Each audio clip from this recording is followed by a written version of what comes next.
Hi everybody, in this video we're going to be covering how to prevent the fried liver attack or how to do it. So first let's go over how to do this one. The fried liver attack happens in the Italian opening and it is one of the most common, most popular opening traps that can happen. After bishop goes to c4 we're putting pressure over the f7 pawn and black has two main ideas. They can try to bring the bishop to c5, which is what we call gioco piano. And the other move is knight f6. So knight f6 is what we call the two knights defense, since black has two knights in the game. After knight goes to f6, there is a famous knight g5 attack in which we want to capture on f7 to do a fork. If black does a move like h6, this is going to be a total blunder. We can capture on f7. So the only move that truly works is pawn d5, and after pawn d5 white is going to capture this pawn. But you don't want to capture with the bishop because we want this bishop to keep pressuring on f7. After this trade black can actually, black can actually go to g2 to attack the rook as well, and then they're also attacking that pawn. That's why we don't capture with the bishop, instead we capture with the pawn. And in this position, if black moves his knight to d5, this is what we call the fried liver attack trap. We can bring our knight to do a sacrifice on f7. If the king goes to f7, we can bring the queen to f3 with tempo, and we're going to be attacking these two pieces. Generally, the best move for black is to move the king back to e8, and then white can capture that. We also want to do a fork over there. If they capture, we want to capture back with the queen. They'll be forced to, like, if black doesn't pay attention, we actually have a checkmate right away. But let's say they try to prevent this checkmate, that the queen wants to go to f7. Now we can capture that. After they capture, you can bring your queen and we can do this fork. So there's a lot of ideas that white wants to do. But the main plan is, what if the king goes to e6? If king goes to e6, they are going to be protecting this knight with two pieces. And we are attacking with two pieces. So we want to bring more attackers to be able to capture this. And now we can bring the knight to c3. We are developing the knight, and at the same time we're attacking it. This is a very good idea. There are some ideas for black to protect this. Maybe they can bring the knight to e7, or they can bring the knight to b4. If that happens, you can actually do a fork.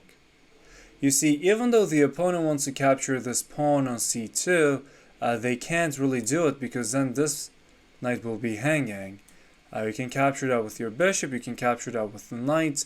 Knight might be a little bit better because we want to do a discard attack later on, but bishop is going to be with tempo. And if they go back to somewhere like e7, you can do this check. The king will have to get out, and now you can do a checkmate with knight e4. But like, if they don't capture our pawn on c2, they can also try to defend this knight. The move is going to be pawn c6. If there's a move like that, we want to open this position. So now we can push the pawn to d4. If they capture us, you can bring the rook to e1, and we are going to be again attacking the opponent's king. So after rook goes to e1, the opponent can try to maybe bring the king to d6. If that happens, you can bring your bishop, do a check. After they capture, maybe the king will go to d7. If that happens, we can bring this bishop to e6. Our queen is attacking on this diagonal, the bishop is attacking on that diagonal. This will force the king to go somewhere on the e-file. For example, if the king goes to e7, there's an instant checkmate, which is also a very cool checkmate. If you want, you can pause the video to think about it. If you were able to find it, excellent. If you weren't, that's also totally okay. What we can do is we can open this bishop and capture that opponent's bishop. Now again, our queen is attacking all these squares, the rook is checking the king. Nothing can block this, so white can really do this attack. This is actually not a very easy trap to do as white. We have to be a little bit careful on how we approach this. Now let's go over how to prevent this as black. For example, in this position, if you move the bishop to c5, you can play the Joko piano, and there's no more knight g5 move right away because the queen can capture it for free.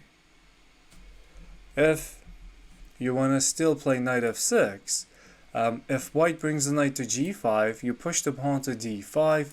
After they capture, we don't capture this. The main move is knight a5. After the bishop goes to b5, you can push the pawn to c6.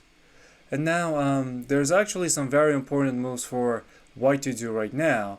White has to bring the bishop to d3. Bishop a4 is also a nice idea, but if bishop goes to a4, black can attack this knight with tempo, forcing this knight to go to f3, and then black can push the pawn to e4. Now this is something that white has to be super duper careful. If the knight tries to go to g1, now black has some ideas like this, and then they can try to do a checkmate, and they can try to attack that bishop. If white doesn't want to move the knight to g1, instead they can try to go somewhere like e5, thinking, oh, the knight is safe and it is also attacking the pawn on c6. There's actually some traps that black can do. Black can bring this queen to d4, attacking this knight and attacking the bishop. If white captures this to do a fork, black is going to capture back with the knight, and after the knight captures, we can bring our queen to c5 to trap this knight. Now all of the squares the knight can go to can be captured by the black pieces, so black is going to be in a very good position. If white was to capture this pawn first with the knight, we're not going to capture this because then white can do this fork. Instead, what we can do is we can capture the opponent's bishop on a4. And this is going to be something very good to do as black. If they capture us, you just capture back. Now white has compensation for black's minor piece. Right now black is an extra bishop, and white actually has how many pawns? Yeah, three over there, one over there. Yeah, 2 pawns for black's minor piece. This is playable for white, but black is in a better position. That's why in this position, when you are playing as white, if the opponent captures it with the pawn, move your bishop to d3. If white has to move the knight again, we are going to be moving it to e4. Now, black can still try to attack our bishop. This is why black does a pawn sacrifice. They have a more playable position, but white does have an extra pawn. So if white can develop quickly, try to bring these pieces out early, then white is going to be moving into the endgame with an extra pawn, which can be life-changing depending on the game. Thank you for watching. See you in the next video. Bye!